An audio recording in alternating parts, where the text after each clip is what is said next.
Muitas pessoas ainda têm dúvidas em relação à quantidade de proteína que pode ser consumida no pós-treino. Será que uma quantidade baixa, ela traz o mesmo resultado que uma quantidade alta?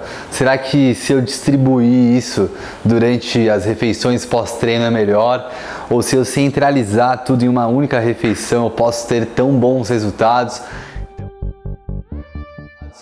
Então, eu vou mostrar aqui para vocês como vocês devem calcular. Estou com esse flip chart onde está descrito consumo de proteína após o treino. E aqui eu tenho um gráfico que ele mostra a capacidade de síntese proteica, que seria então a produção de fibras musculares, vamos colocar dessa maneira, através do consumo de proteína. Então, será que esse estímulo de síntese proteica com um consumo de 10 gramas, de 20, de 40 gramas traz resultados diferentes? Desenhei um gráfico onde eu trouxe uma informação de um estudo científico que vai estar na descrição para vocês poderem olhar com mais detalhes caso queiram se aprofundar. Nesse estudo ele faz a comparação em relação à resposta da síntese proteica através do consumo de 10 gramas, de 20 gramas e de 40 gramas, onde o estudo mostra que quando você consome 10 gramas de proteína, você vai ter uma taxa de síntese proteica maior do que quem não consome nada. Só que essa taxa ainda não é a máxima que seu corpo tem capacidade através do consumo de proteína. Já você consumindo 20 gramas, você tem uma resposta superior a quem consome só 10 gramas e isso acaba fazendo valer você consumir uma quantidade maior, porque o objetivo é atingir a taxa máxima de síntese proteica muscular através do consumo de proteínas. Porém, caso você consuma 40 gramas, a resposta ela é sustentada, ela não é superior a quem consome 20 gramas. Parece então que, como uma regra de bolso, uma informação um pouco generalizada, 20 gramas por refeição em relação à quantidade de proteína ingerida é a quantidade máxima que você tem capacidade de aproveitamento.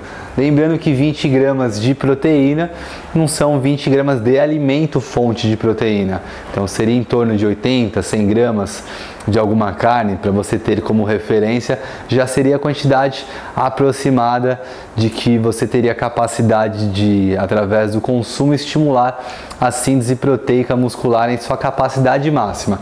Existem cálculos que avaliam a quantidade de quilo que você possui e faz assim uma prescrição ainda mais individual, que eu vou abordar em outros vídeos com vocês. Mas outra informação muito importante é sobre, será que se eu distribuir essa quantidade total de ingestão de proteína no dia em mais refeições, me traz mais resultado de estímulo de síntese proteica? Ou será que tanto faz se eu centralizar ou se eu distribuir? O importante é a quantidade total ingerida por dia. Então, aqui nesse outro estudo, ele avaliou o consumo de 80 gramas de proteína, no caso whey protein, nas 12 horas subsequentes ao treinamento e separou em 3 grupos. Os 3 grupos treinaram e consumiram 80 gramas de proteína no pós-treino, só que de maneiras diferentes. Um grupo, chamado de bolos, consumiu 2 doses de 40 gramas de proteína, então totalizando 80 gramas, porém com doses a cada 6 horas. O segundo grupo, chamado de intermediário, ele consumiu 4 doses de 20 gramas, totalizando então 80 gramas a cada 3 horas. O terceiro grupo, chamado de pulso, ele consumiu 8 doses de 10 gramas, totalizando 80 gramas, a cada 1h30 para todos estarem dentro dessa margem de 12 horas após o treino. E esse estudo ele mostrou que a síntese proteica miofibrilar, que seria então um ambiente mais favorável para a construção muscular, ela foi mais significativa nesse grupo chamado de intermediário. Ou seja, parece que quantidades nem tão baixas como essa do pulso nem tão altas e como essa do bolos, é o mais indicado. O ideal é você fracionar e consumir uma quantidade de proteína adequada em todas as refeições do dia. Vou te dar outro exemplo. Imagina que nessa garrafa aqui ela cabe 600 ml.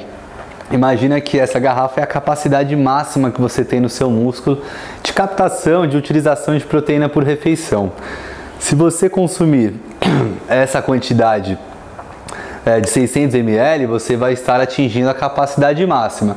Se você consumir só 300 ml, você não está atingindo a capacidade máxima que você tem dentro desse músculo. Só que se você acreditar que quanto mais melhor, não vai dar certo, tem um limite. Se você tentar colocar 900 ml aqui dentro, não cabe. E isso pode se tornar até um prejuízo metabólico, porque você vai ter que excretar esse excesso.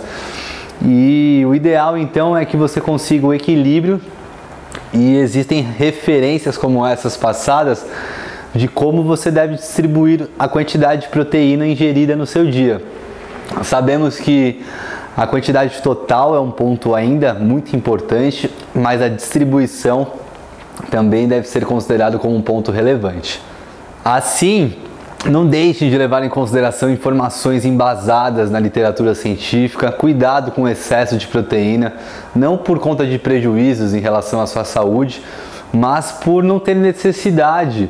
Não acredite que quanto mais melhor, não acredite que ficar em estados de jejum possa ser um ponto favorável. Pode ser que o estado de jejum não comprometa exatamente a sua massa muscular, mas certamente você estar com um balanço nitrogenado positivo, com consumo fracionado de proteínas, é o mais indicado. E com isso, muita atenção a sensacionalismos que vocês podem acabar ouvindo por aí.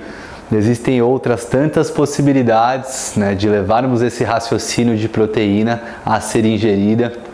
Por exemplo, citei de jejum, ainda temos evidências de que se for bem organizado o jejum, você tem resultados tão bons quanto de quem fraciona o consumo em mais vezes ao dia. Mas sem dúvidas é importante levarmos em consideração que o fracionamento ele tende a ser mais fácil de ser feito, porque muita gente está habituada a parar para tomar café da manhã, parar para almoçar, e de qualquer maneira nós temos uma capacidade limite de absorção e digestão por refeição, como foi mostrado neste mesmo vídeo, né, no slide anterior, vamos chamar assim. Então, fica essa informação. Se ficou alguma dúvida, deixe nos comentários, compartilhe com outras pessoas para que todos possam se beneficiar dessa informação.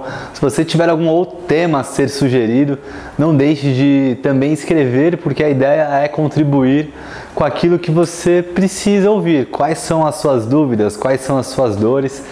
Acompanhem também os outros canais, como principalmente o Spotify, lá no podcast, o Instagram, @NutriRodrigoMoreira. Se você gostou, deixe sua curtida e muito obrigado. Até uma próxima. Valeu!